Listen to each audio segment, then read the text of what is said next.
Hi, and welcome to Magic Numbers. This is episode 35, and today I'm going to be talking about reading draft signals. But before I start to talk about signals, I'm going to give my extended preamble. Normally, I make a sweet, short 3-minute chat before I start the seminar, but today I'm going to be rebutting the general consensus that Streets of New Capenna is not a three-color format.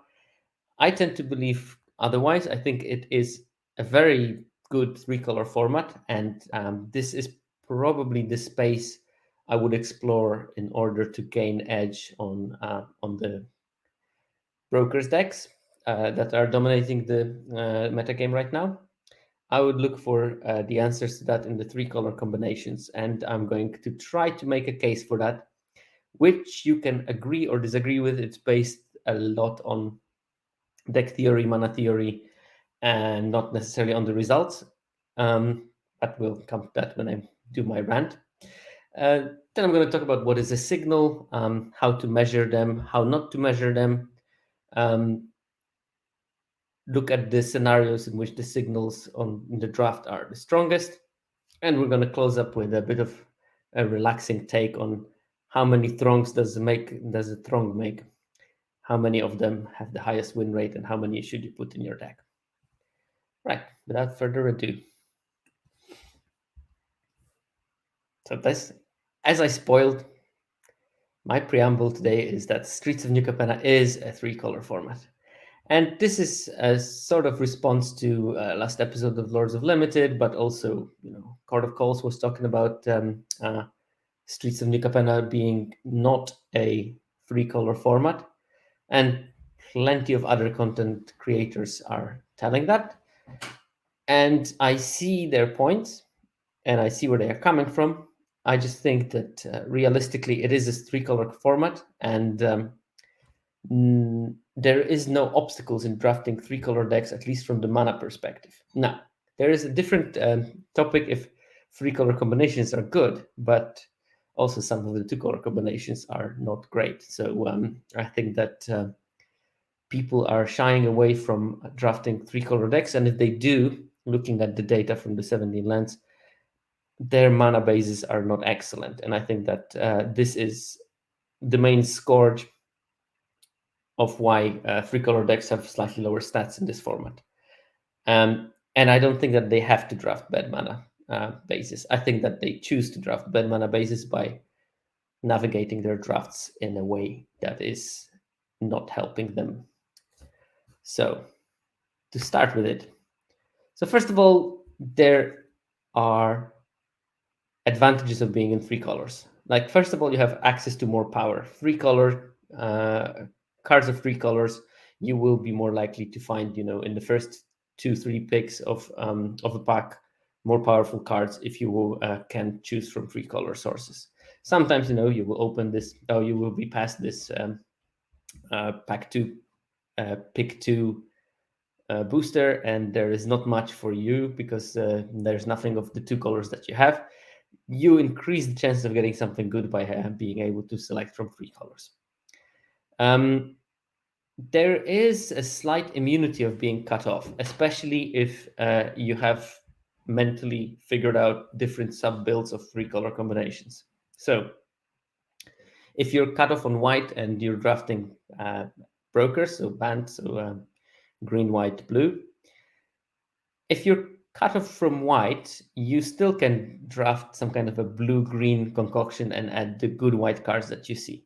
If you're cut off green, you can make the base white-blue deck with some green cards to add and soften the being cut off. If you're on the white-blue and then you discover that you're completely cut off from the other side, there's not much that you can do about it except for pivoting into other color combination or drafting second color. Now, of course, you can hedge your bets and draft the two color decks, and then when you're cut off, go into three colors. But I think that there's a problem with such an approach because probably if you tried to draft a two color deck and originally you didn't prioritize the mana fixing, and mana fixing is absolutely essential to build a three color deck.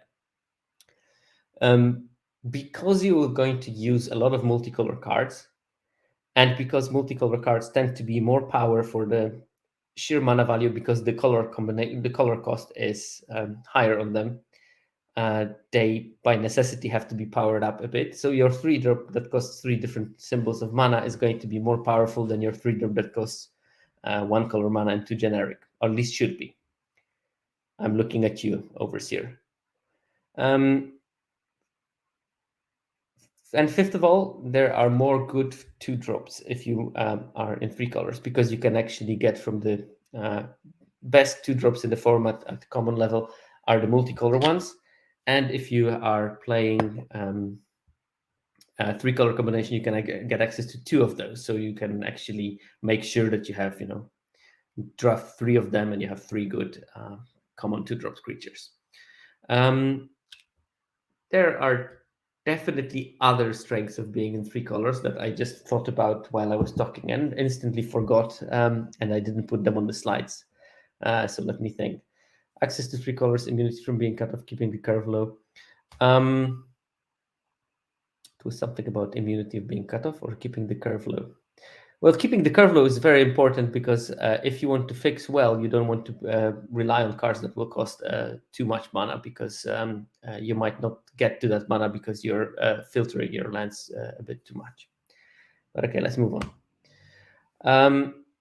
So first, let's look at the mana mainly, let's look at the mana availability in this format. So if you play 3-color combination in the standard canonical pairs, you will have access to average of 12 fixing lands opened per pod.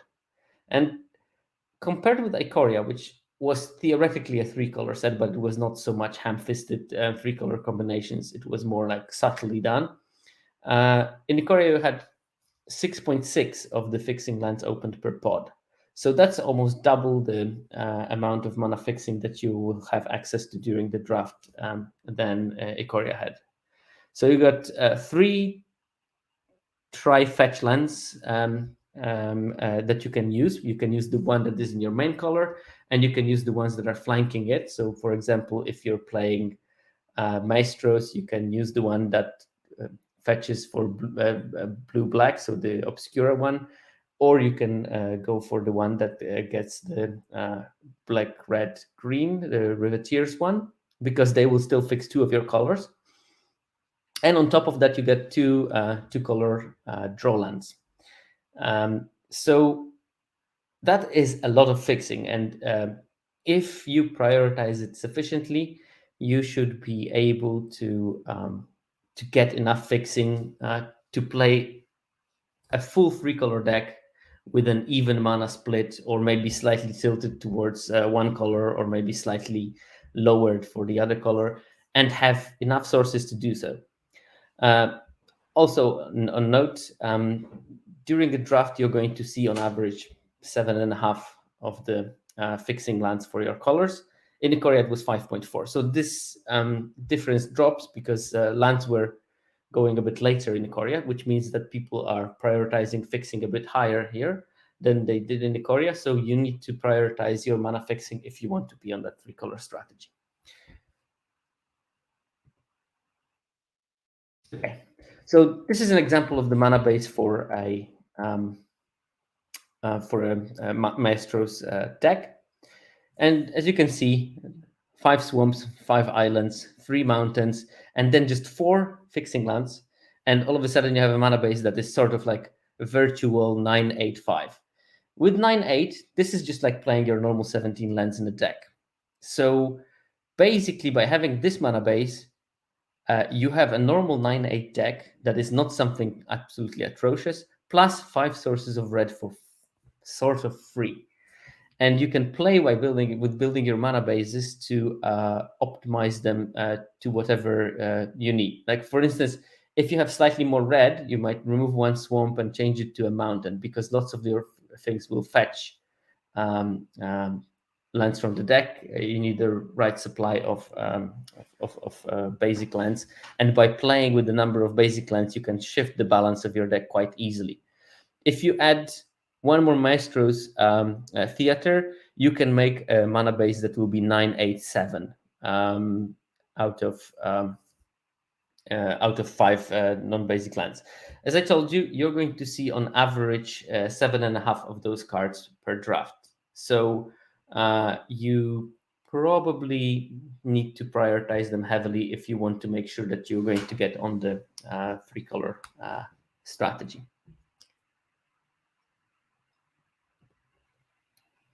But that's not everything. While I was doing this thought experiment on why I think that 3-color decks are very much possible, at least from the mana perspective, I actually thought about, so how is my fixing if I want to build a Jeskai deck? So this is the possible land. These are the possible lands if you want to build a Maestros, or aka Grixis.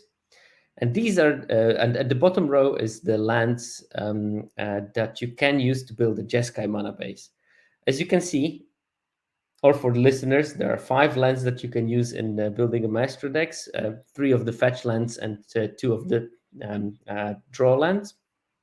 If you want to build a Jeskai deck, you can use 3 of the fetch lands, or 4 of the fetch lands, because Broker's deck gives you blue and white, Cabaretti land gives you red and white, Obscura deck gives you blue and white, and Maestro's decks gives you blue and red. And then you have the one of the draw lands, the blue-white one, that you can actually put in your deck.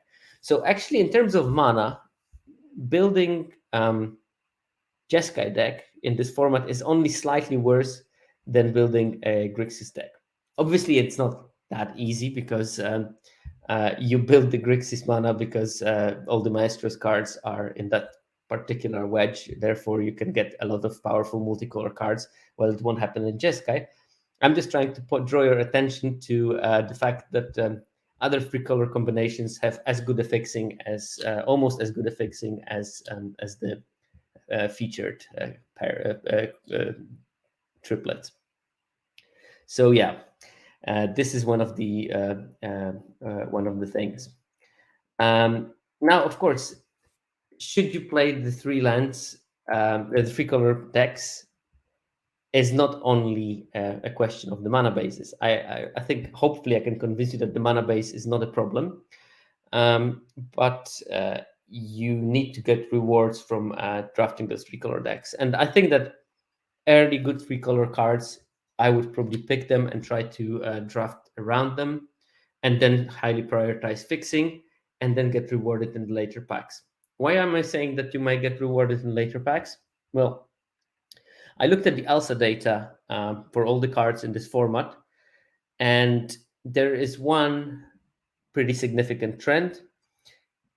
In pack 1, ALSA, the average last seen as measurement, tells you how late does a card go in a draft. And on 17 lands, from where all the data comes from, we show generic ALSA, which means that it's from all drafts, all picks, and all packs. We look at how late is the card last seen in the pack. And of course, the higher the number, the later it is going, and the later you can see it. But what I saw in Kamigawa Neon Dynasty is that ALSA for pack 1 can sometimes be quite different from ALSA in pack 3. And there's always groups of cards that are heavily prioritized in the first packs, but then later they can go late. And there are some cards that are ignored in the first pack, but then it's hard to get them in pack 3. And I use the word ignored very loosely. It's not that something will be going wheeling and then being first picked in pack 3. It's differences between half and one pick for certain cards. And one category of cards that are ignored in the first pack and then picked very heavily in pack 3 are lands and fixing in general. So knowing that, you know that lands are going to be slightly more open early. So if you focus on them early and if you see them early, you can already arrange your fixing in the first pack to the extent where you're happy with it. But you want, to play a reliable 3-color deck. You want to play 4 or 5 of the fetch lands and the dual lands.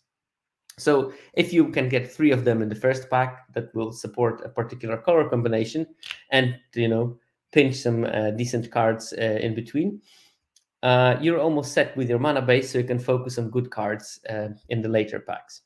Why do I say you can focus on good cards in the later packs? Because there's one very broad category of cards that are picked very, very much later in pack 3 than in pack 1. And these are multicolor spells. And in some cases, it's almost 2 picks later that they go, because a 3-color card, you need to have someone specifically in those 3 colors to draft it in pack 3, because it's very hard. If you're in brokers, it's very hard to pick that hostile takeover and incorporate it in your deck, even though hostile takeover is a busted card. So you will get those multicolor cards. If you have some amount of luck, you will get them quite late in pack 3, because if you pick the right lane and if you collected your fixing, and keep in mind, by picking fixing, you're also stopping other people from getting fixing, which means that they will likely have to try to, scrap out a 2-color deck with poorer cards, which makes them less likely to draft this 3rd color of yours, for example.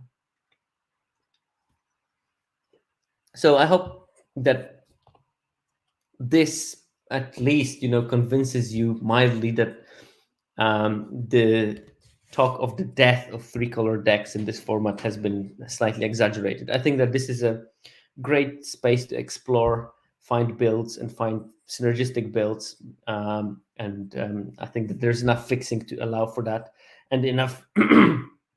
And if you know how the fixing goes in different packs, you can prioritize it slightly differently and get on those 3-color decks quite easily, and not have problems with mana, because, as I said, with 4 or 5 of the fixing lands, you can get a pretty decent mana curve that is not having much problem of casting the 3-color spells on turn 3 if you want to. Now, I think that there are some design ramifications for building 3-color decks. And first thing I think is important for those decks is loading on 2-drops. And there's many reasons. First of all, this format likes 2-drops because there's not so many good 2-drops in general in this format. But also the format is quite fast when and snowbally when people start attacking you early and you have nothing to do. So you want those 2-drops to have defensive capability, to be able to have the offensive capability if you're on the play. But there's another very important aspect of loading on 2-drops, and that's you play quite a lot of tap lands if you are fixing your mana. And playing 2-drops on turn 2 and 2-drop and another tap land on turn 3 is a very good way of designing spots to play lands on curve and making sure that you're fixed with your mana without those awkward turns when you just like put a tap land and you have like 4 3-drops and in your hand and you play nothing on turn 3, because that's a good recipe of losing a game. I think also because of the fact that most of your fixing is tap lands, I think I would preferably try to play the U-shaped mana curve, which means that you have lots of 2s, lots of 3s, and then nothing, and then 6s that with high impact as cards. So basically tilting it towards super early creatures and then supplementing them with something big and powerful to finish the games. 3s, I think, are super important, because if you play 3 colors, you want to play those 3-color cards, and most of them are 3s in this format. So you do sacrifice a bit of explosiveness because of the number of tap lands that you have, but you do it for a higher card power, which hopefully can make you win the games, because you might be on the back foot early, but if you design your deck well, you should be able to stabilize, because you have lots of 2-drops that will be able to do that. And then your 3-drops are stronger than theirs, because your 3-drops are 3-colored ones. And then you have access to some bombs, because maybe they were passed to you because you play 3 colors and get rewards for that. And then you can dominate the game with something that is a 6-drop or something. And I think that, one thing that I mentioned already a couple of times in this format, but designing spots to play lands in curve on curve is a useful thing. I think my favorite example was the Civil Servant, the white-green 2/3 creature, which has an ability whenever it attacks, you can tap a citizen to give it +1/+0 and lifelink.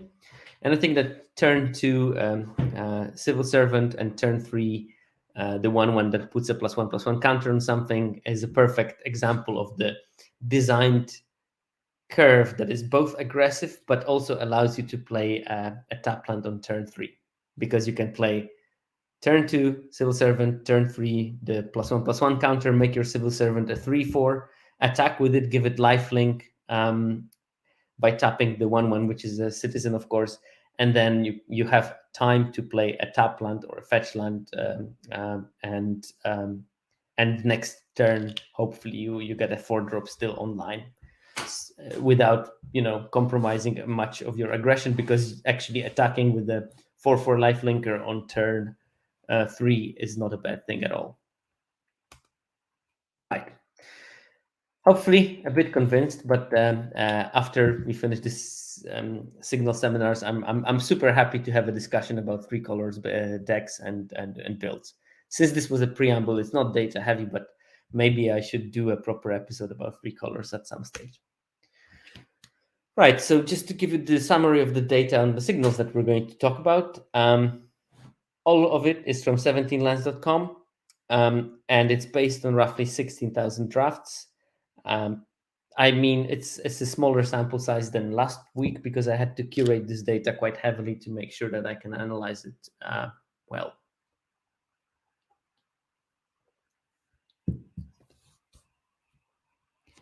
Okay, so let's start with some definitions. I like definitions, especially when you talk about abstract concepts like a draft signal.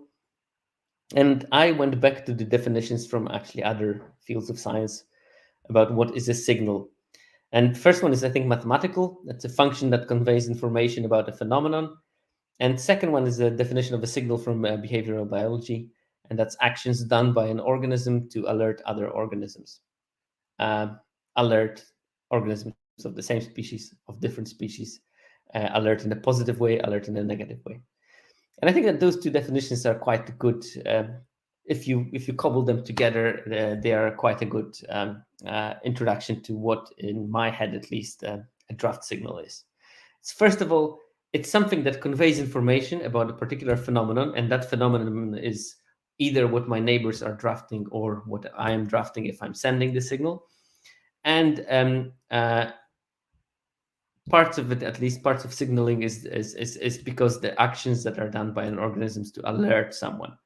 Part of that, in terms of draft signals, is not. But let's go into that. So, what is a draft signal? And I used a couple of words here that I think are quite important for having a clear discussion about the signal. So, first of all, I define it as a mix of unwillingly given information and willingly sent signal. And I think that this is a very important part of draft signals, is that part of it is done willingly. Part of that is unwilling. So basically, it's a corollary of what you're doing in your draft. If you're drafting red and you're forcing red, it's hard not to send a signal that red is being taken on your side, because you're just going to take a lot of red cards, and that's it. And sometimes you have agency over whether you're sending a signal. Now, it is arguable if it's a useful thing to have this agency, but I don't know. For me, I very often, if I'm drafting like whatever green-red deck, and it's like end of pack 1, and there is like a half decent white card, and I have no interest on having that card whatsoever in my deck, I could potentially, take it. But very often I'll just pass it. I'll take like something completely atrocious and then just pass this white thing. Because if I'm sending a signal that white is open to person next to me, and I don't know if they can read the signal. I'm not guaranteed that they will read the signal. I'm not guaranteed that they will ignore the signal. But it costs me not much, because I'm not playing a pod draft. I'm playing an arena draft. But it costs me very little to pass that card late in the pack, give them this white card for their deck, and ensure that they will have enough playables so that they don't interfere with my drafting by picking one of my colors, because the white was cut by me taking greedily a card that I'm not even planning on putting in my deck. Anyway, it's a bit a lot for one point. So signal during draft is our perception based on intuition. I don't think that anyone sits during the draft and like gets a table and writes how many cards were being passed in which color, and we sort of get the general impression of what was being passed. And because of that, might be actually falling into traps of overreading some signals, because human memory is a wonderful thing when we remember something that we shouldn't very well, but something that probably we should take notice, we sometimes ignore because it just didn't click in the right place of our brain. But normally when you draft, you will just have this general feeling that maybe a color is open or maybe a color pair is quite open. The problem with that is that we're going to have that feeling independently of the fact that the color is open or is not open, because very often our brains are going to be trying to explain something. It's like, it might be that on a pod you opened packs that are super heavy and white, and people are picking white next to you, but you just see the white cards and you're like, wow, white must be wide open. And then in pack 2 and 3, when you stop opening those white heavy packs, people start picking the white next to you, and you quickly realize that white was not open at all. It just was an illusion. But that's what we have to base it on.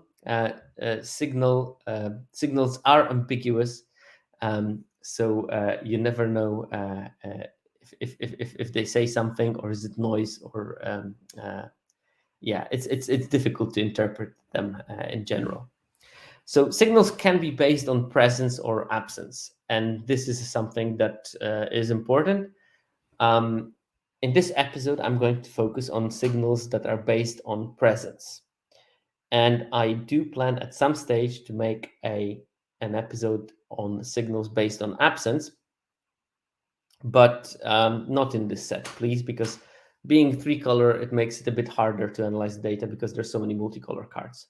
And I focused predominantly on monocolored cards, and I think that absence, it will be even more interesting to focus on monocolored cards. So I'm going to pick a set that is, bog standard 10 archetypes with color pairs. But what I mean is that signal can be based on presence or absence, is that you get a pack 1, pick 4, very strong white uncommon. Its presence in the pack gives you a signal that, oh, maybe there's something with white in this draft, because it shouldn't be going so late. I mean, something fishy might be going on in there. Or a signal might be based on absence, and that would mean I opened my first pack, it made it all the way around the table, and I knew that there was 3 red cards in that pack when I opened it, and I get it passed, and there is 0. So it means, and those are all 3 very solid playable cards. That makes me think, okay, there's probably 3 people, at least 3 people on the table interested in drafting red. Do I want to fight with them over red, or maybe I'm heavy black right now? Maybe I should focus on some other color to pair up with my black cards, because I know that red can be, contested more than usually.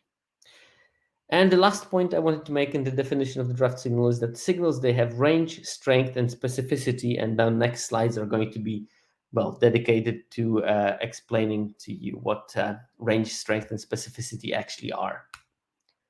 So this is just a draft table that I made using this glorious software of PowerPoint, and we have a draft. So it all depends to me on when do we read a particular signal. And the example here is pack 1, pick 2. This is a signal that has small range, because if we're getting past something from the player on our right, we only know, if anything, we only can know something about that player. It can have high strength, because if you see some very strong card on this pack 1, pick 2, you know that this player probably doesn't play this card. Like, let's say you get a busted rare passed to you in pick one, pack two. You probably can safely exclude that this person is not playing that color. So you know something for sure. So that's a high strength signal, but it only covers one player. So it's pretty small specificity and a pretty small range. So the example would be Sanctuary Warden. And looking at the 16,000 drafts that I analyzed, it happened so that 17 Lens users opened it 191 times, and they were passed it in pack one 4 times. So 4 times, around 2% of the time, it happened that someone got presented Sanctuary Warden in pick one, pack two. So very strong signal that either the person on the right has very little knowledge of limited because they couldn't evaluate Sanctuary Warden as a bomb, or that they are very, very not interested in playing white for some reason. And yeah, that should be clear because other explanations just don't make any sense. And again, small range, but relatively strong signal if you get that past pick one, pack two, pick two. God, why does it have to be pick and pack? It's so confusing and painful when you actually think about what to say next. Anyway, another example is if we have a pack one, pick six, then you cover many more seats because you see a pack that travels through at least 5 other players. Now, if there is a rare missing, probably someone here took a rare. That doesn't tell you that much about the pack, but at least it tells you that they have a rare somewhere there. But you can already start reading some signals. So, for instance, there should be a card from every color in the pack, and if there is not, then there is not.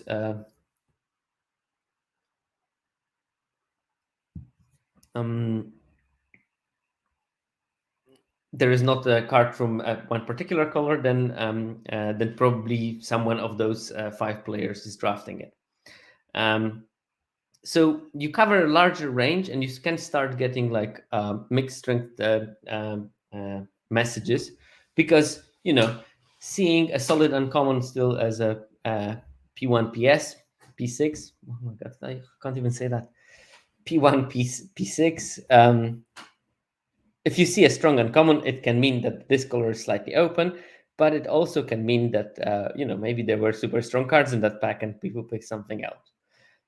So yeah, again, you get a mixed strength, mixed specificity, but quite a large range signal at pick one, pack six, pack one, pick six. I'm not gonna get it. So an example that I picked was murder.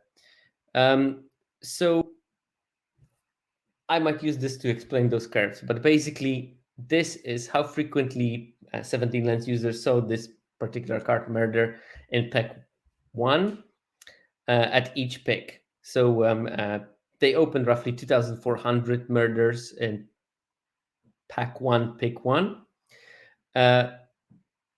And I'm pretty sure that at every seat that those players were playing drafts with, if you would take the same amount of drafts, every single of those seats opened roughly this 2,400 murders.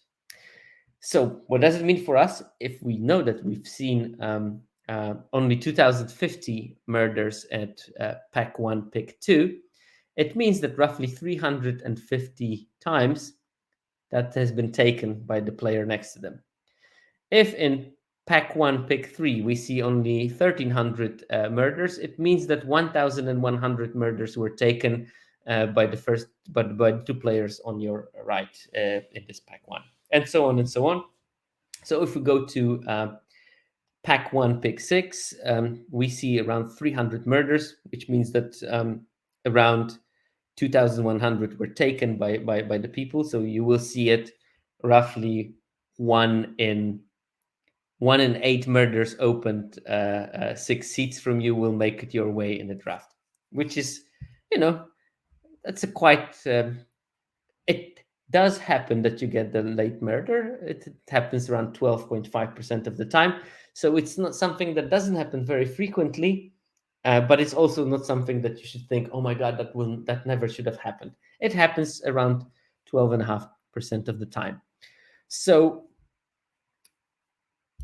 your way of thinking about it could be, that looks like I'm sitting at a pot where it's actually possibly um, um, uh, it's possible that I'm sitting at the table where black is slightly more open than normally, because it's not very common to see murder that late. But it still can be explained by some weird circumstances when you had like a couple of busted commons from other colors and then very three good uncommons and the busted rare, for example. Um, does one card of each color mean a monocolored card of that color? I don't know exactly about collation of this set, so I don't want to. So Turok is asking, does the one card of each color mean a monocolored card of that color, or could a body dropper be the only black card in the pack, for example? I maybe spoke a bit to Gang Ho here, but in normal sets, there should be one common of each color in a pack. They are seeded like this. I don't know exactly the collation of this pack, so I don't want to say something that potentially will be not true. But you can keep that knowledge for the others things. Actually, I should have checked that when I was analyzing the draft data, but I didn't. There we go. Okay. So then we have like pack 1, pick 8, and then we cover the full range of the table. But we still have no prior info when we analyze this pick. So we see maybe a strong card, but we don't have any prior knowledge of what was there in the pack. So we cannot fully judge. And, like going back with the murder analogy, you will see murder around 60 times out of those 2,400 drafts, around 4% of the time. Wait, 12.5 divided by 5. That's 2.5% of the time you'll see murder just about to wheel. So it won't happen very frequently, but it will sometimes happen. So, but if you see murder that late, you say, okay, this is something that happens truly, truly rarely. And then the last example is pack 1, pick 9. And then you have the full range because you know exactly that this went around the table, but you also have the prior info because you should at least know what was in your first pack. Like this is something that I'm always getting the most frustrated with myself. When I started draft, I'm so keen on drafting that I probably pick pack 1, pick 1 too quickly, and then I like click it and it's like, oh damn it, I could have waited and read what cards were in the pack, and they just like whatever. I can always check it on 17 lenses I draft, but memorize your first pack because there is plenty of information to see what didn't make it back to you. And then, for example, here we have a hold for ransom, which is not the super card. You will open again the around 2,400 of them, and and roughly 460 of them will wheel. So this is to know that around 1/6 of the hold for ransoms will wheel, so you can know what is the probability of happening. So actually seeing that on the wheel, you shouldn't get like, oh my god, white is super open, because it will happen relatively frequently. But you got some kind of a signal that white may be very slightly open or something like that. And because you know what was in your pack, uh, you can actually draw a much better conclusion. Because if that hold for ransom was the only good white card in that pack, and it comes back, then you can actually draw a much stronger conclusion than seeing it on pack 1, pick 8, and not knowing what was in that pack originally. Well, thank you very much, Azazalis. Azazalis says that there are 6 cards from printer and A, so at least one non-multicolored of each color at the common slot, or just in general in the pack. Well, anyway, so each pack should have at least one monocolor card of each color, so that's good to know.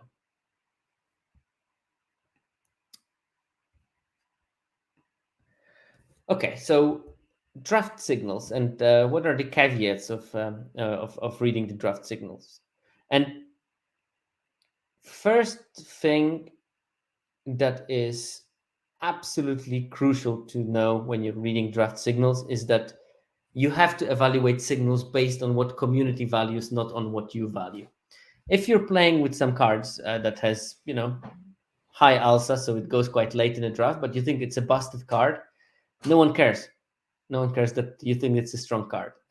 They will still draft according to their pick orders, and therefore you're better off evaluating signals based on how community values a particular card. There are some cards in the history of the game that drafters were particularly high on. The average arena user was quite high on, but I wasn't. Or there were some that they were pretty low on, but I thought they were great cards. And if I see that card that I think is good, but the rest of the community thinks it's bad, I shouldn't treat it as a signal because it's not. They don't treat it as a good card, so why wouldn't they pass it? So, example from this set is the blue 4 mana instant run out of town, I think it's called, when you can put a card on, you can return target creature on top of it or bottom of its owner's library. They get to choose where it goes, and it has like alpha of 9 or something, so people don't value it. It's a good card and it has very high win rate, but it's not a good material for a signal, because if the community doesn't value it, you're going to see it quite late. It will wheel routinely, and you shouldn't put any kind of value to that observation. I think that very important part is to be able to pick a useful spot for signal to be meaningful. And I wish I could talk more about that, but because the next probably 15 slides are about that, how to determine where is this useful spot for picking up a meaningful signal, I'd rather pass it for now. It would be also good to know which cards can give a signal. Not every card can give a signal, and very often that will have to be determined as a sort of in an empirical fashion. And even after you did all this due diligence, you really have to take into account that there will be random effects, because there will be some very stacked packs, because there will be some players that do strange things during the draft, because there will be people changing colors make pack middle of the pack too, and that will completely ruin all the previous signal reading. So take into account that signal reading can get like this average trend, but in specific cases it can be completely unpredictable, and we have to just live with that. Okay. Here I will explain very briefly what is the card survival curve. And I already started it by telling you when I was explaining it the alpha. But generally, as I said, in the first big data, we've seen the whole booster. So if we have the data from the 17 land users, we can sort of see all of the cards was open in this first pack. And when you look at all the cards in the set, this number will be consistent across the same rarities. That's exactly how I sometimes look at the pack composition data. I will look at how many of each card from the set you see in pack one, pick one, pack two, pick one, and pack three, pick one. And because I will always see all the cards in those packs, I can estimate what is the, how many of this card on average should be open per draft, for example. You can calculate that.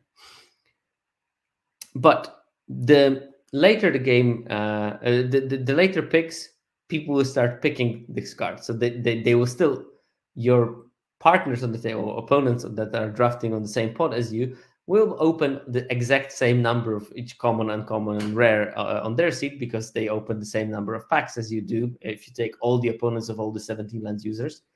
But some of those cards will be picked. So if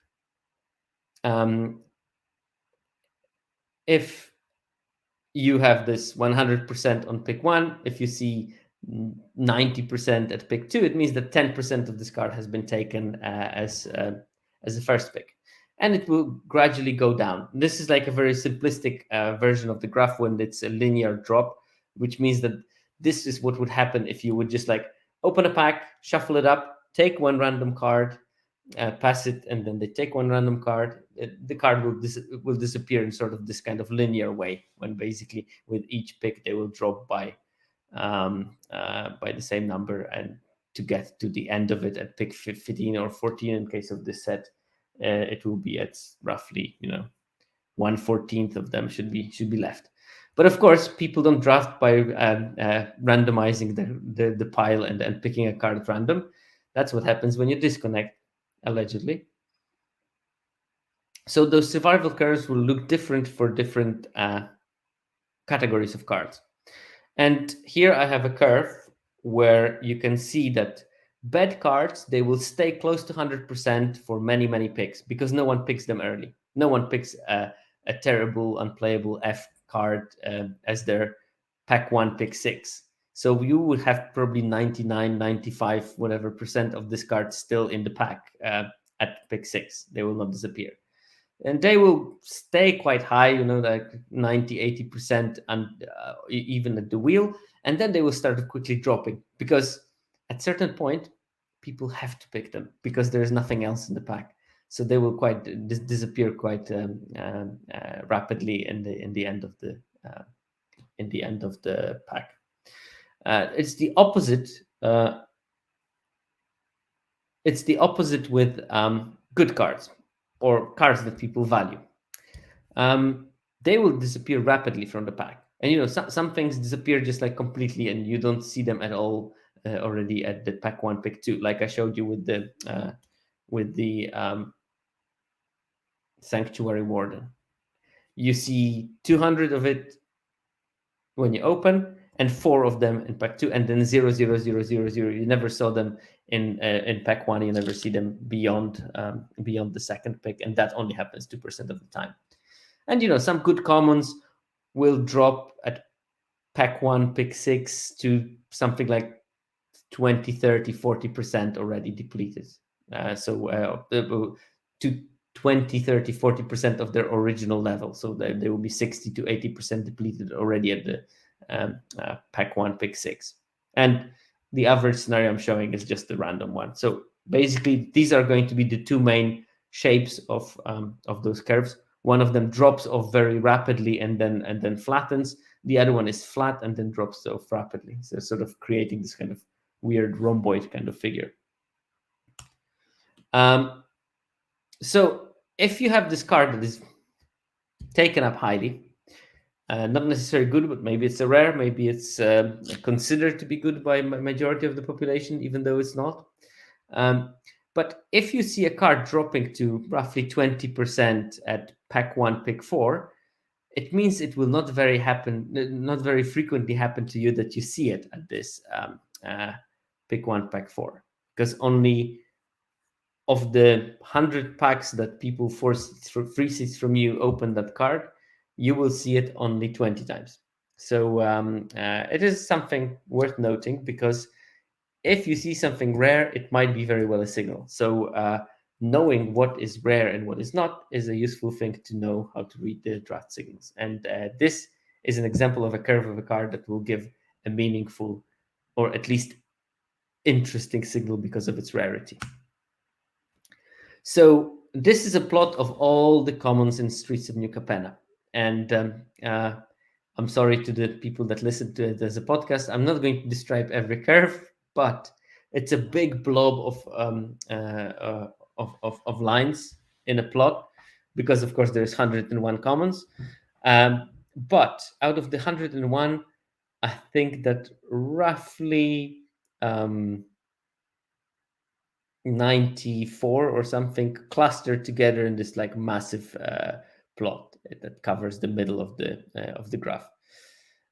There is 4 commons that are much higher in terms of how much signal they give, and I can tell you that this is the Overseer, Jewel Thief, Murder, and Strangle. These are the 4 commons that give the highest signal. Not accidentally, these are also the ones with the lowest alsa. So alsa is a sort of proxy for how quickly does a card disappear from the pack. And some cards disappear at different rates, but generally you can use alsa as a good proxy of that happening. And there's a couple of commons that absolutely are not taken during the draft, and you can also see them sticking out because they are so bad that people no one falls into it, not even as a trap. But in general, most commons are sort of half disappearing between pick 6 and pick 12.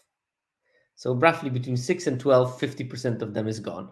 While in case of Overseer, which is the most picked one, already at pick 3, half of it is gone. So that's the difference. It disappears much, much quicker.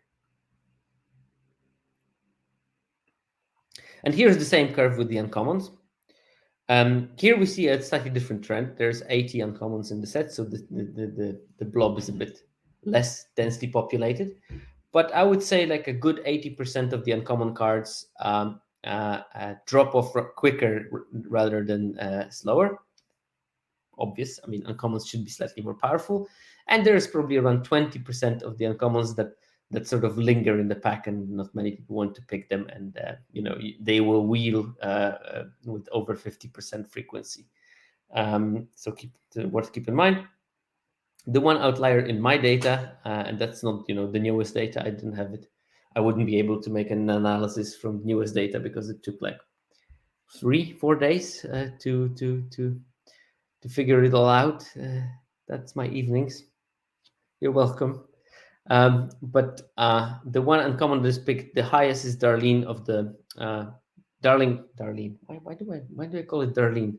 In my head, I created an image of this card is called Darlene, and it's a legend, but actually it's Darling of the Masses. This disappears roughly at the same rate as the Overseer.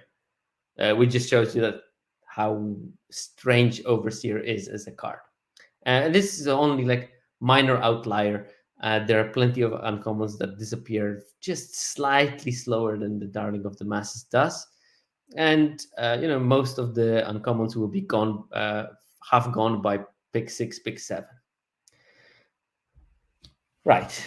So this is about the card survival curves. It's useful because it hopefully helps you a bit imagining how the cards disappear in the pack. And I will try to make it to maybe a Twitter thread so that even if you listen to it as a podcast, you can get yourself accustomed with those curves and see them. Okay. So here we start the part of quantifying draft signals. So the fun part starts now. So in order to quantify signal, we would need to know what do we receive as a signal, how do we read a signal, what is the expected value of that signal. So is the signal worth something or not, and cards that you expect to see after the signal. Now, obviously, during the draft, you don't know what you're going to see, but if you know the prior data, you know more or less in what range should you expect the what you see after you read the signal be. And don't worry, this was a very vague description. I'm going to go now into the very precise definition. So, as I told you, it's not worth to apply your card evaluations and treat them as signals because you are you and community is community. You're not reading the signals of you unless you're drafting with 7 copies of yourself. You're evaluating signals sent by the general community. So use the things that general community does. And that's important. So the questions I'm going to be asking all through that stage is, this is an example one. If I see card X as pick 1, pack 6, how many cards from the color of that card am I going to see on average after that in a draft? So from pack 1, pick 7 to the end of the draft, how many cards will I see? And of course, I can ask, if I don't see that card as pack 1, pick 6, how many cards from that color I'm going to see on average. If there is a difference, like say that if I see something as pack 1, pick 6, and it happens quite rarely, and it means that the color is open, I might expect that I will see more of the cards of that color after that in the draft because the color was at least slightly more open. So I just look at the drafts when you saw the card X at this particular pick, and when you don't, and I calculate how many cards from X colors appears after the pick in both scenarios. And I'm going to make different scenarios with different categories. It's not only going to be card, it's going to be maybe groups of cards and things like that, and trying to figure out which of those strategies gives you the most information about what's going to happen in the draft after you've seen that particular signal. So the scenario 1, I decided to go easy on myself, and I selected the Inspiring Overseer at pack 1, pick 6. So I see a pack 1, pick 6 Inspiring Overseer. How likely am I to see other great white cards, good white cards, or white cards in the rest of the draft? And to give you context, the pack 1, pick 6 Overseer happens roughly 11% of the time. So out of the 100 Overseers opened 5 seats down from you, only 11 will make to your seat, because 89% of them are going to be picked earlier, quite rightfully so, by the people sitting upstream from you in the draft. So look at the numbers, and we have a graph here that has 2 different ways of measuring the problem. First of all, I'm looking at how many white cards with a 56 or more % win rate am I going to see after seeing or after not seeing this Overseer at pack 1, pick 6. And the difference is very small. So if I didn't see Overseer at pack 1, pick 6, I will see still 15.2 of those 56 plus % win rate cards. If I've seen Overseer at pack 1, pick 6, I will see 16.2. So you'll see on average 1 solid white card more in your draft after you've seen this late Overseer in the draft, which was something that I found pretty surprising. I was expecting that I will see that there's a strong signal that, I see this Overseer so late, it happens so rarely, and still this information on average doesn't give me that much. I mean, if I think that white is open, I will see 1 more card in white than I would in an average draft when I didn't see that late Overseer. So like the vast majority of drafts on Arena. So that was pretty strange for me. And then I also thought, okay, but maybe 56% win rate cards are rarer. Maybe you will see more white cards in general. And it's even worse there, because if you take how many of all white cards you're going to see after seeing or not seeing that Overseer at pick 6, you have 28.9 cards if you didn't see it, and 29.5 cards if you did see it. So the difference is 0.6 cards.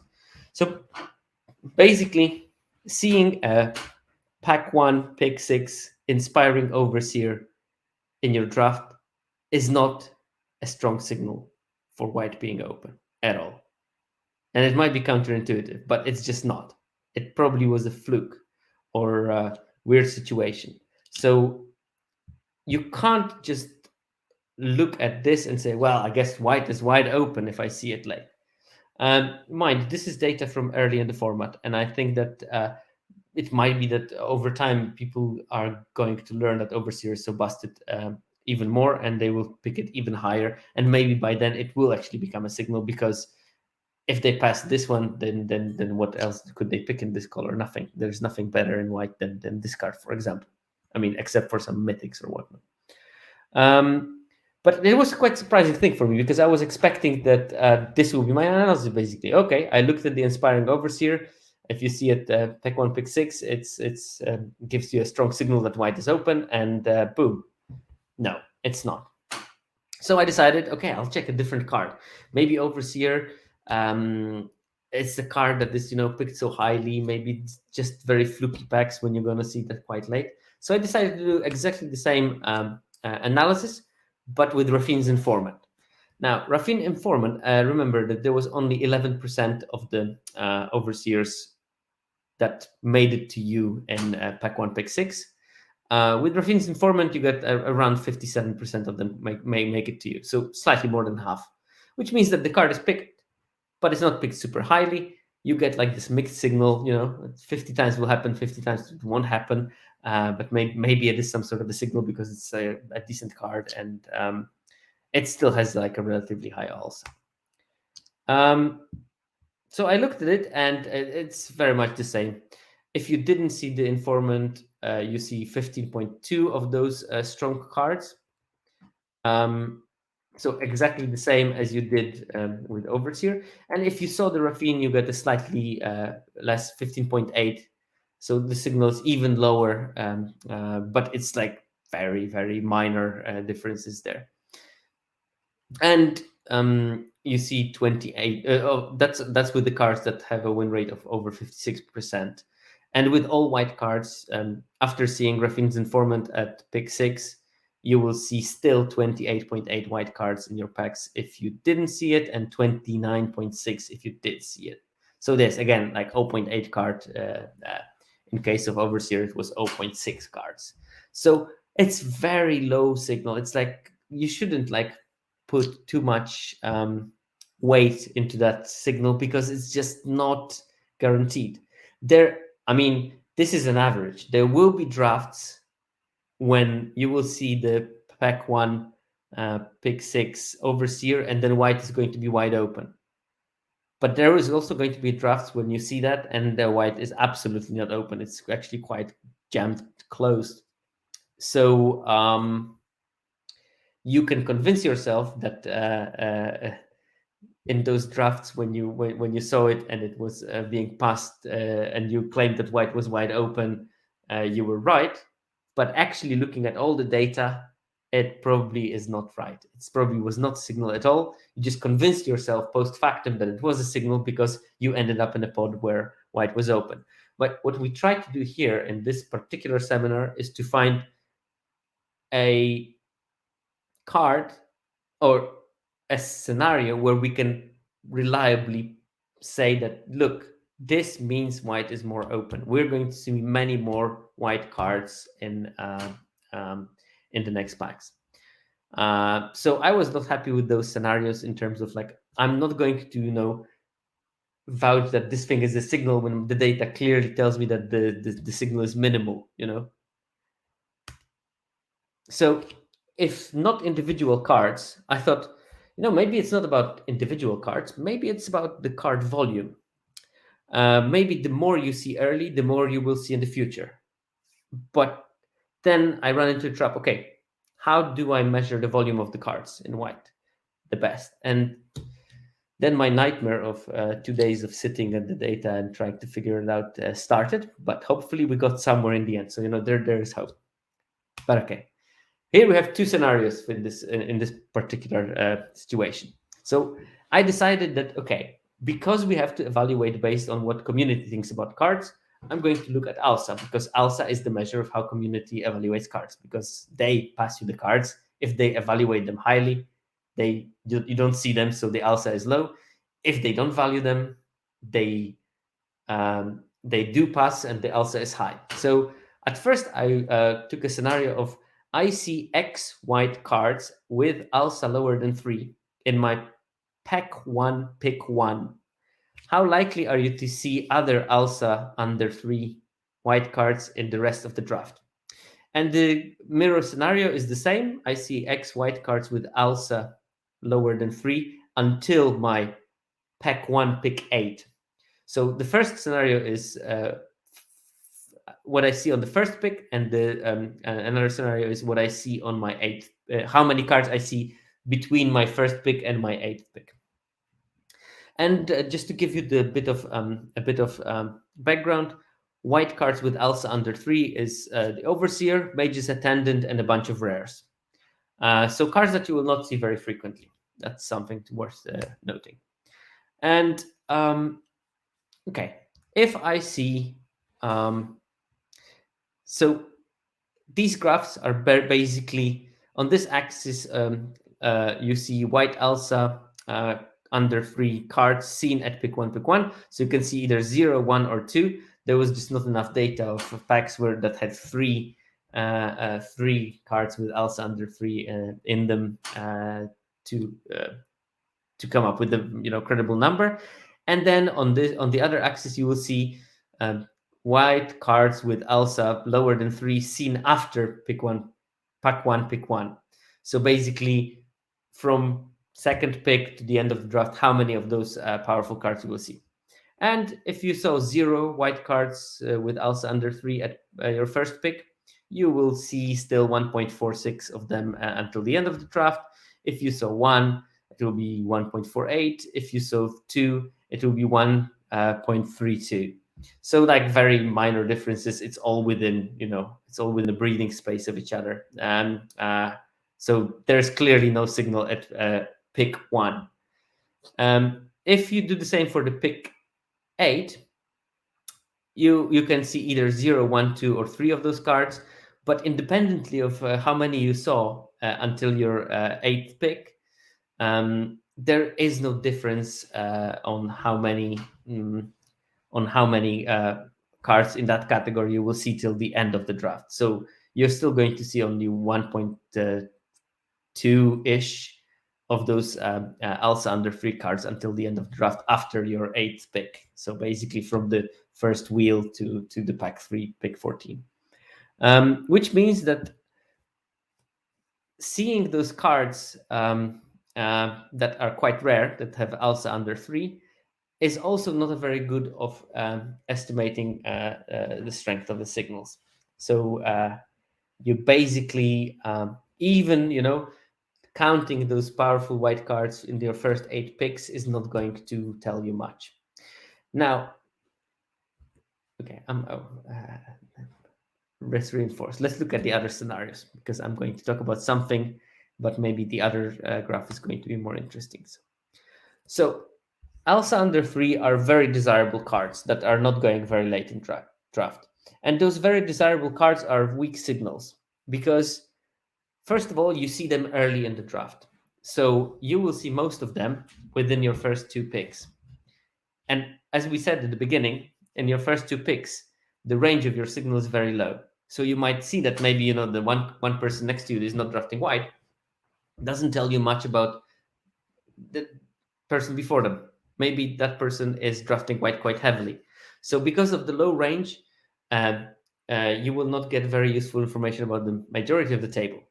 And second of all, it will have high variance because you opened so few cards of that in your draft. Like, look, in your draft, you probably open like around 1.5 of those cards, which means that in some drafts you will not even see any single one of them. And in some you will see 4 or 5 cards during the draft. So it will be quite high variance between them and not the kind of nice variance. And this results in low signal. So basically looking only at those rare cards is not a way of determining which colors open. So I said, okay, maybe these cards are just too valued by the community, so they're not good signals because of that. I went for the cards with Elsa that is lower than 5. And Elsa lower than 5, that's Overseer, Killshot, Raffine's Informant, and a bunch of uncommons. Like quite a lot of uncommons in white have Elsa under 5. And obviously the rares and mythics also apply. So there's already a much broader category of those cards. Now, Killshot is not a good card, and I don't care much for it, but it's valued by the community. It has a low Elsa, which means it's a good signal because it's, again, as I will try to hammer that message across, it's about what they value highly and not about what you value highly. So if you see late kill shots, that should be a signal that white is probably open, or that you are at the pod with really good players who don't value kill shot because they know that the card is underperforming compared to Overseer or Informant. I mean, they are not in the same category. It's not a card that you shouldn't play. It's just not the card that you should pick super highly, in my opinion, at least. So scenarios for this one are: I see X white cards with Alsa lower than 5 in my first pick. How likely am I to see other Alsa lower than 5 white cards in the rest of the draft? And the next scenario is the same, but I see X white cards with Alsa lower than 5 until my 8th pick. And how likely am I to see other Alsa lower than 5 white cards in the rest of the draft? So from pick 9 to the end of the draft. And again, we have very similar results than in pack 1, pick 1. We have very similar results. So basically, independently, if I saw 0, 1, or 2 of those Alsa under 5 cards in my first pick, it will be roughly, I will see 9.6, 9.7 of the Alsa under 5 cards until the end of the draft. I'll come back to that graph in a second, but here we start seeing something. So if you look at the how many cards with Alsa under 5 I've seen until my 8th pick, if I saw 0, I will have around 7 cards that I will see after that 8th pick, and with 1 it's still around 7, and with 2 it's still around 7, and then we start slowly climbing. Like if you saw 3 of them until your 8th pick, you start seeing 7.17. If you've seen 4, 7.43. If you've seen 5, 7.62. And if you've seen 6 of them, 7.94. And I started like believing, okay, maybe we're onto something. Maybe there is something.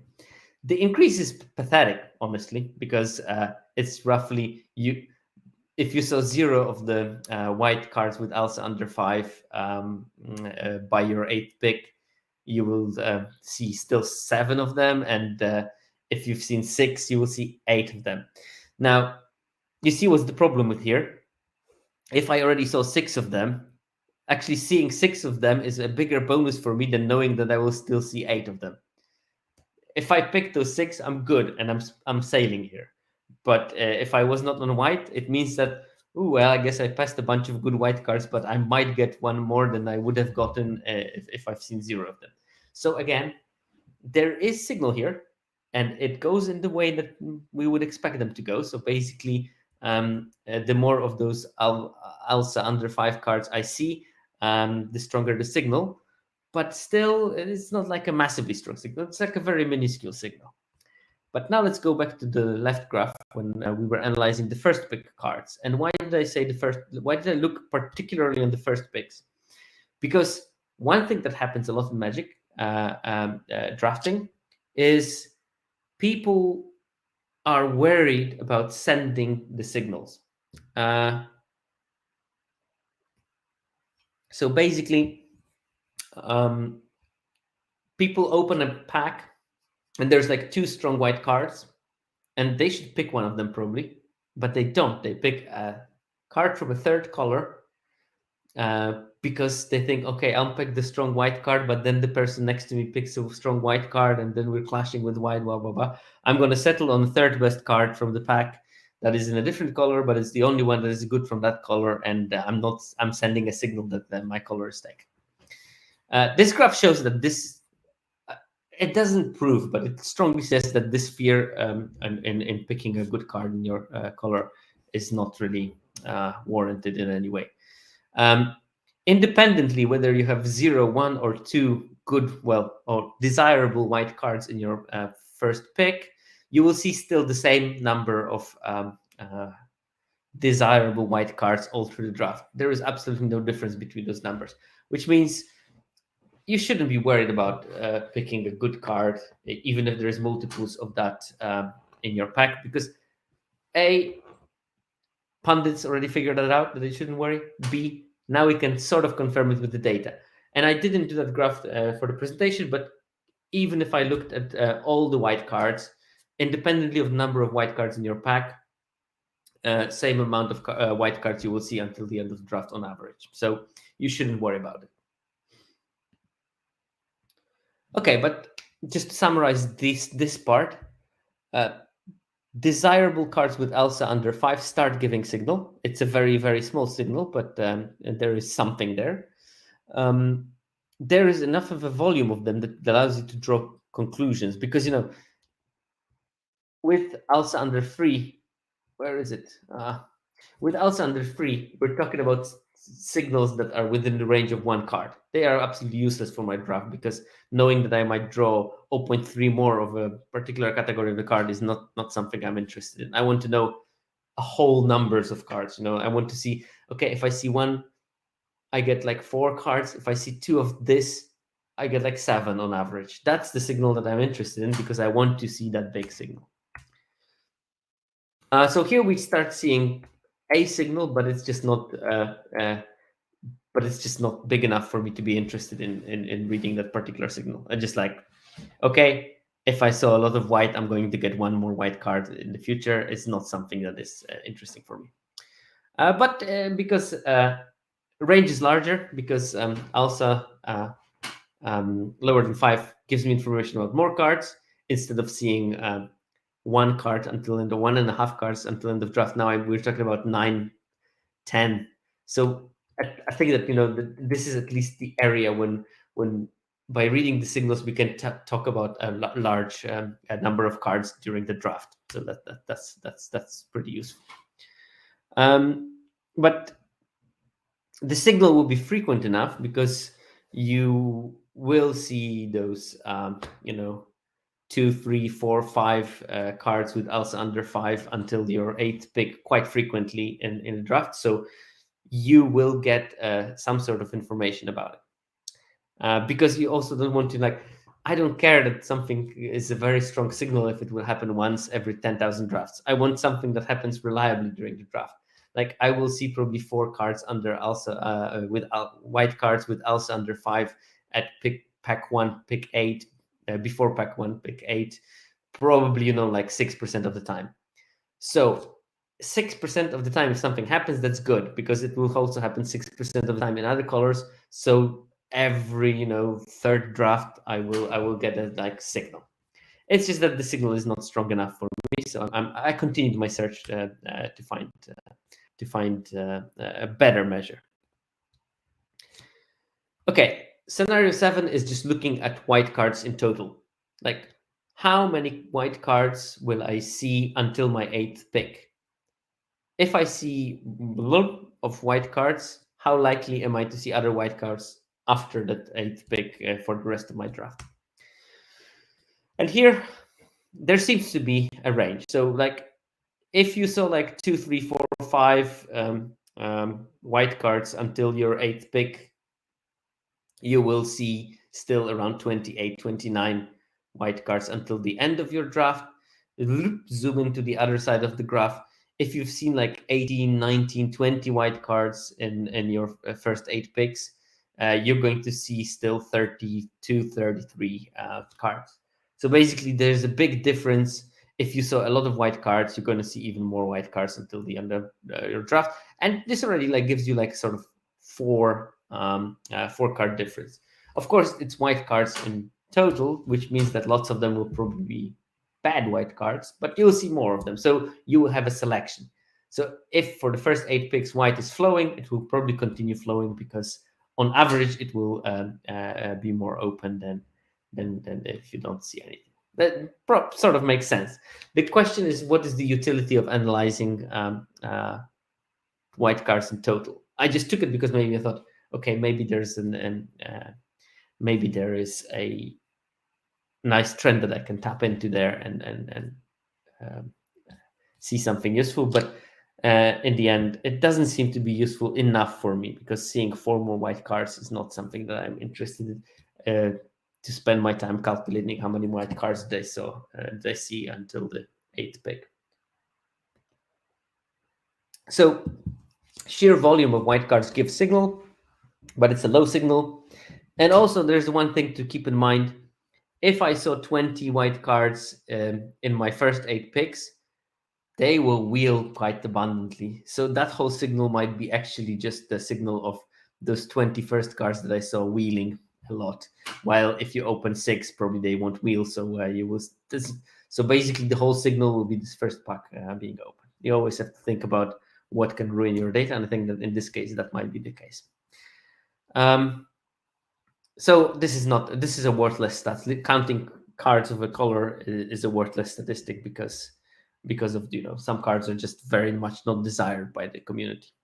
So what we learned so far was that cards that are valued too much are not good signals because they are valued too much, and you will see the signal rarely, and it will be very random, and there will be lots of variance in there, and in the end, information is not going to be worth anything because the cards are so random. If you count all the cards, the signal is just also worthless because that's going to be explained by wheeling, and the signal is not high, and you don't know how good those cards are that are going to be passed. And only good part from this analysis so far, imagine that was 8 hours into sitting at numbers, for me, was that at least this ALSA under 5 seems to be giving some sort of signal. So then I started thinking about it and came to the conclusion that, why did I even include the cards from first pick, second pick, and third pick? Because they don't give any signal at all. Because first pick I opened, what kind of signal will I find there? There will be white cards in my first pack. Actually, I will see the strongest card in my first pick because that's where the strongest cards are. Second pick also gives me very little information, and third pick gives me maybe some, but not so much. So I decided, okay, why don't I exclude those informationless packs that might give me, noise to my data? But because I decided before that this ALSA under 5 seems meaningful. I'm not saying it's perfect. I said it seems meaningful. I decided to stick with the ALSA under 5, and then I looked at scenario number 8, and this is the scenario where I see X white cards with ALSA lower than 5 between the 4th and the 8th pick. So I only count in this frame between the pick 4 and pick 8. And how likely am I to see other white cards in the rest of the draft, depending on the numbers of cards within those picks that I see? Boom, baby. So if I see 0 cards with ALSA under 5 between those pick 4 and pick 8, I will see on average 7.3, 7.4 cards in that category until the end of the draft from pick 8. If I saw 1, it will be 9.05. If I see 2, it will be 10.4. And if I see 3 of them, I will see 12.2, 12.3 white cards with ALSA under 5 until the end from pick 9 to the end of my draft. So here I see proper signal. It increases from, if I see nothing, I will see 7. That's my baseline scenario. If I see 3 of them, I will see 12.2, 12.3. So this is a strong signal because by seeing 3 of those cards with ALSA under 5 in my 4th, 5th, 6th, 7th, and 8th pick, I sort of know that I will see 5 more cards than I would have on my baseline scenario when I don't see anything, which is great because this is exactly the kind of strength of the signal I have. Because here, even if I maybe didn't pick one of those white cards because I was not on white yet, I marked that I've seen it. I marked that I've seen the third one, and then I know, okay, I can take the second one, pivot into white, because I will still see 12 on average 12.3. Even if I'm unlucky and this is a weird draft, well, that's tough. But on average, I'm going to be ahead. And, if I sometimes can be unlucky, I sometimes can get completely lucky and then see still like 16, 17 of those desirable white cards. Which that doesn't necessarily mean that they're good. That's a different topic. But we are looking for signals, and I'm pretty sure that next time, that now that I know what to look for, I can masterfully predict signals for the whole set for the next expansion, I guess. Now, it's also worth knowing how often those signals will happen. And, well, basically 66% of the drafts, you will see 0 of those cards in your 4th to 8th pick. A quarter of the time, you will see 1. 6% of the time you will see 2, and only 1.3% of the time you will see 3. But this 1.3%, you will get a very strong signal if you look at for exactly that. And 6.3 is often enough. It's like once every 15 drafts, you will be on this in this draft when white is open, and you know you get a reward from that of seeing those 3 extra white cards on average during the draft if you've seen 2 of them before. And if you pick the second one, that means that you actually gain sort of 11.4. So that's how you amplify the signal, because you've seen many, and if you pick at least some of them, then you can move in. Right. So I was only doing the data on white because that was just much easier and kept me sane going through the numbers, just so that I was used to the same categories and I could play with the data much easier. But I did this, and once I found this one, and I was quite happy with it in terms of like the numbers. I decided to do it for every color because, okay, I decided at this stage that I have a measure I'm happy with, because I found a category which sort of shows a strong signal. It would be good to confirm if that's the same for every other color. And I looked at blue first. And well, first of all, blue has much worse signaling using these categories. Probably blue should be optimized slightly. Mainly, it's the community's fault. It's Principal Skinner situation. Like, it's not me, it's the children. It mainly is related to the fact that people don't desire blue cards. Blue cards have a higher alpha; they are seen much later. So probably I should have tweaked the numbers, but I didn't because I wanted to show uniform data. But seeing 0 cards with alpha under 5 means that you will see around 4 of them later in the draft. If you see 1, you see 5.3, and if you see 2, you get 6.6 cards from the pick 8 to the end of the draft. But this is because 82% of the drafts you will see 0 of the cards with alpha under 5, because there are not so many blue uncommons that have alpha under 5. Probably here I should relax the numbers a bit. Probably, in the in like empirically, you should aim at the distribution like in the white color. So basically, you want to have 66% of the 0, quarter of the seeing 1 card, and then the rest seeing the 2 and 3, because that gives you strong signals. While if you see like 83% of the 0s and 15% of 1 card and then 2% of 2 cards, this will not give you a strong signal, basically. So you want to maybe adjust the alpha cutoff for the cards you're looking for based on how much do people value a particular color. And we look at the black, and if you have a 0 cards with this alpha under 5 between picks 4 and 8, you will see roughly 7.6 black cards. You see 1, 9.2, 2, 10.6, and 3, and you will see 12 cards in black. So again, this is an increase from roughly 8 to 12, like 4.4 cards extra if you see the 3 desirable black cards by your turn 8, between turns 4 and 8. So this is again a strong signal. You can definitely draft based on this signal. Also, it's a frequent signal. 10% of the time you will see 2 black cards with the alpha under 5, because murder is one of those cards, and there's probably a couple of other commons that have alpha under 5, and pretty few uncommons there. So you can actually go with like, okay, pick 4, I've seen the Nightclubber. Pick 6, I see murder.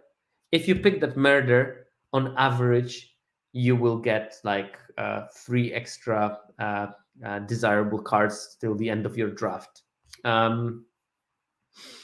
So you know that you should end up with, like 8 to 10 decent black cards in your deck, just assuming that desirable means the same as good. And I think that in case of black, the cards that are desirable are actually pretty strong.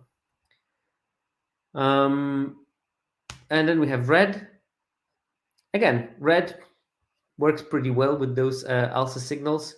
You go from 0 to with 0 you will see 7.5 of them. With if you see 1, 9. If you see 2, 10.6. If you see 3 of them, 11.9 desirable red cards until the end of your draft. So yeah, and you will see 0 of those desirable card between your picks 4 and 8. 57% of the time, 30% of the time you will see 1, and 10% of the time you will see roughly you will see 2, and 2% of the time you will see 3. So that strongest signal of seeing 3 will happen, twice every 100 draft, but it's something. The 2 will happen 10% of the time. So, and the seeing two of those desirable red cards means that you will see 3.1 more of them than if you would have seen 0 on average. Yeah, they're really similar, red and black, as Chat noticed. The difference in numbers is very, very small there, which tells you something about the mathematics of that, and how you can probably estimate how your curves would look like just by estimating it from how many cards with the particular preference you have in each color. And in green, it's slightly in between scenario. It means way better than blue in terms of predicting with these ALSA numbers, but worse than black and white and red.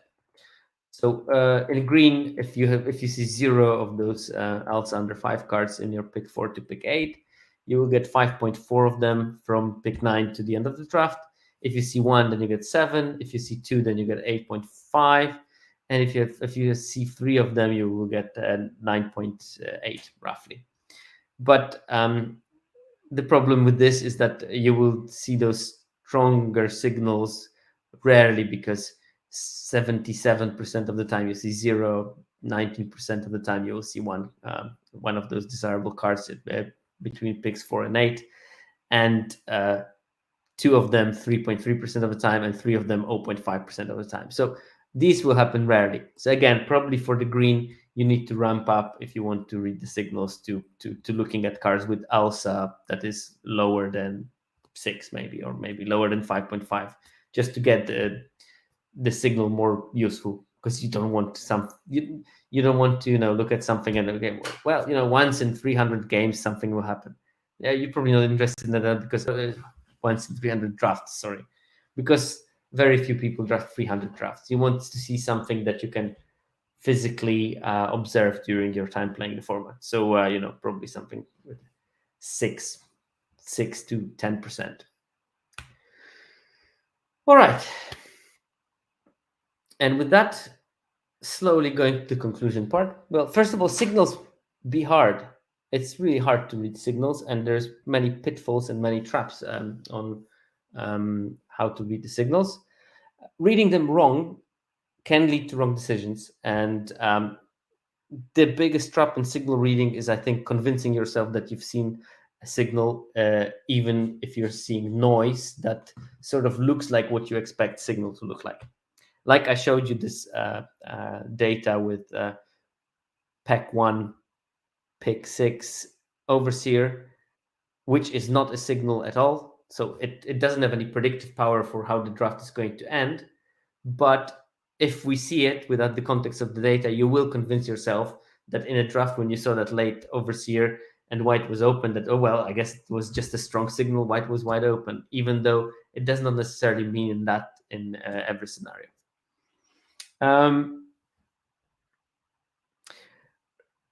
Generally, rewards from reading the signals look small. Even in those successful trials, when I looked at signal from between pick 4 and pick 8, it was pretty small reward actually for reading those signals. So they do look minor. So I think that in the future, I definitely want to focus on putting more scenarios to maximize the signal strength, at the same time thinking of signals that are also frequent. So I'm going to be trying to figure that out probably for the next set, add to that kind of analysis. And I think that, like, one random thought I had when I was cobbling those slides together is that it doesn't look great for drafting the hard way if those signals are so small. Because if you're dirtling in your first picks, you will miss out on picking a lot of the cards in a consistent strategy. Now, you might get rewarded because you will sort of, I think that, drafting the hard way, which means that you stay open all through your draft and try to find an open lane. But of course, you give up on some of your early picks, and by giving up on some of your early picks, you might lose on the power. So maybe if you could have had a deck that would be a 9 power, by drafting the hard way, you will get on the deck that maybe is 7 or 8. But you will never go below that range because you're looking for your color combinations and trying to find the open ones. Well, if you pick the winner in your first pick, you might get a 10, but you might also get a 3 if you don't pivot away from it. So I don't know. I mean, because the signals seem to be so low power, maybe the way to go is try to force the color until you realize that maybe it's time to pivot ever so slightly, and then only give up and try to find something else. So basically, rather than drafting the hard way, you might want to draft with preferences while monitoring signals. And if you see that your original pick of the preference may be wrong, then you enter with the signal reading and you pivot into another color, but already knowing that this color sent you some kind of a strong signal. So maybe this is a strategy that should get a name or something. So that's my like general thought on that. And that's basically the end of the presentation. But there is the last part that I called Throngs the Gathering. So Gathering Throng is the 3-mana 3/1 human citizen, and when it enters the battlefield, you may search your library for any number of cards named Gathering Throng, reveal them, put them into your hand, and then shuffle. And I basically looked at the win rate of decks that contain different numbers of this card to see where is the optimal. The win rate of the card itself, from the data that I had, was 56.7 from the data that I had,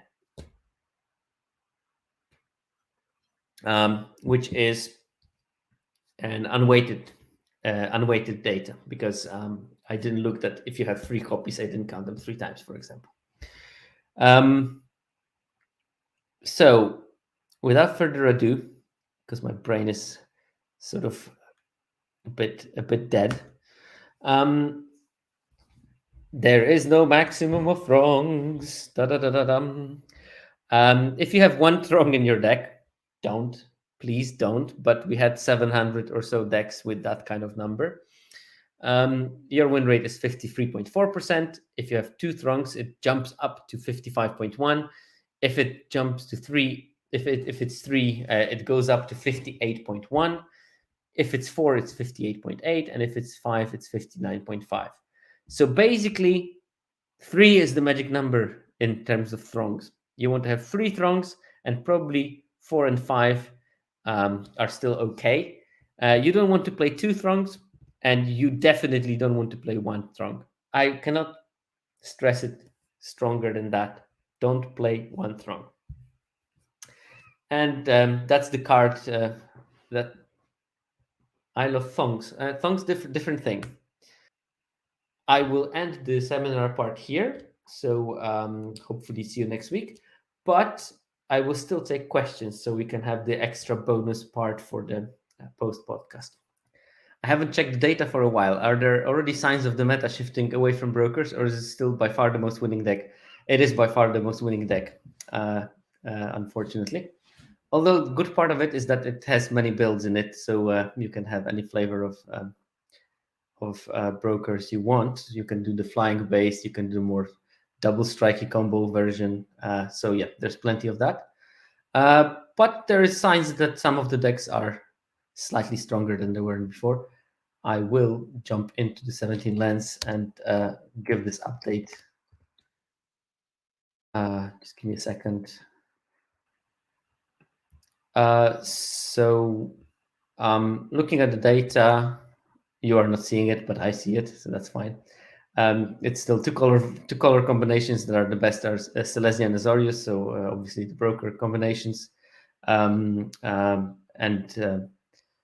Well, Demir is doing relatively okay, and Ragdos is doing sort of average, and Gruul is still way behind everything. And it's three color combinations. It's still banned, and then there's Grixis. Although I would treat the three color combination data with a little grain of salt, because as I told you, a lot of the win rate of the three color decks is dragged down by people building Ben mana bases, unfortunately. Okay.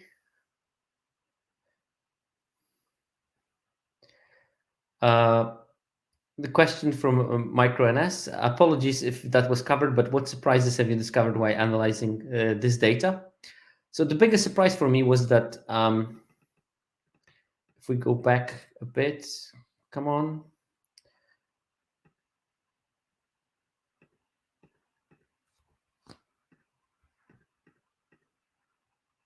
Oh god, the navigation of the slides is a bit tough, but no, still earlier than that.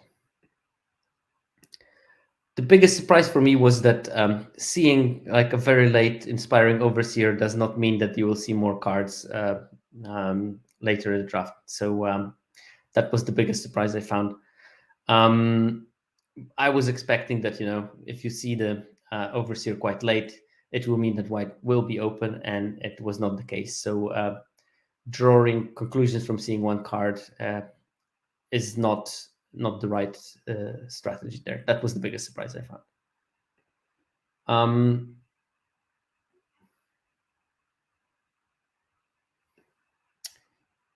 Damien C. I had a similar question. Is white being overdrafted yet? Should we lean away from it to start?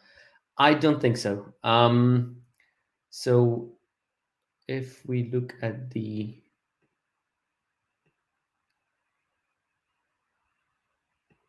card evaluation data, I'm sorry, I have to take. White is getting drafted quite a lot more highly than it used to be. So things like Graphene Informant have gone up in evaluation. Things like Dapper Shieldmate has increased in evaluation. Kill Shot as well. But it hasn't increased by enough for me to conclude that white is being overdrafted. In terms of multicolor things, also the two of the banned creatures are much higher evaluated. So you will probably see slightly less of it, but the color is strong enough to support multiple drafters per pot, which means that you should still try to be in white if you can, in my opinion.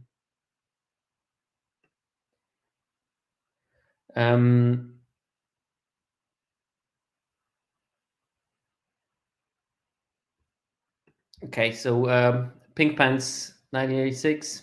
I've only tuned in at the end. Are the signals, if the signals are small, maybe misleading a conclusion for the set or general for draft? So I think that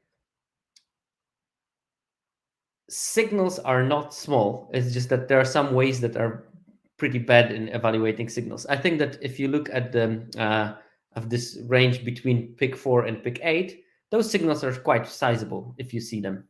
They won't happen very frequently that they're sizable, but they give you an edge if you analyze them. And I only have the data for this format, so it will be, and I will definitely revisit the signals seminar.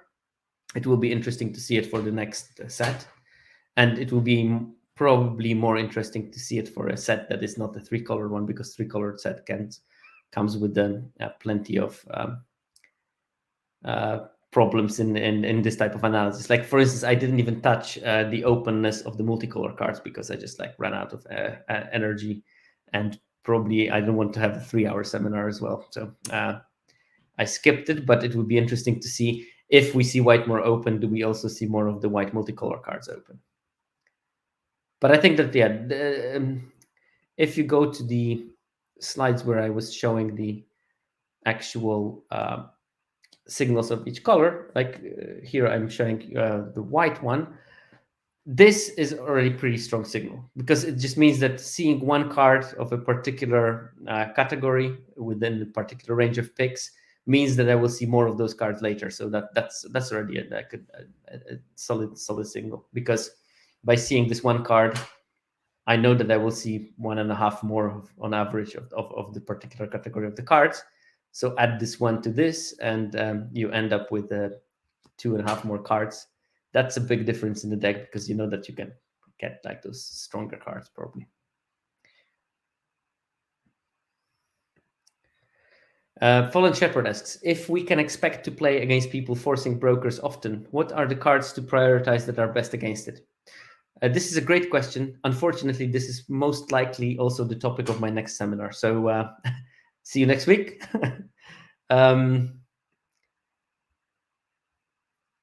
Timber Trannel, it was an interesting listen. Thank you very much. My question would be, do you have a sense of the disparity in numbers of cards from each color that have the ALSA under 5 for the data you analyzed? So yes, I have an idea. I didn't like rigorously tested it. But if you look at the right graph that shows the frequency of something happening, this will give you a good proxy of the disparity. So again, in white, you will see one of those cards between pick 1 and pick 4 and pick 8 25% of the time. In blue, you will see that 15% of the time, which means that there's many fewer blue cards with that fit this category. And